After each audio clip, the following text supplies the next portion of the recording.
The lava intrusion into the Svartsengi geothermal power plant, it seems, is continuing. We have to use the bigger pumps to combat this flow of the lava. We have built 3 walls so far inside, including the L1, I'm counting that.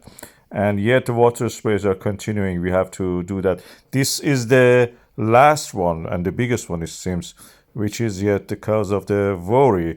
The 2 other one have solidified, at least from this view. And so we have to assess to see if this cooling effect was enough on that one, which seems on that one was enough. In the other one, the single one, it has yet to be done. This is 6-inch pumps that we are using here. You can see this is the size of a 6-inch telescope almost. And we are pumping all the water, and it has been able to do some of the work, but not. But for the future, we need more powerful and bigger pumps and equipment.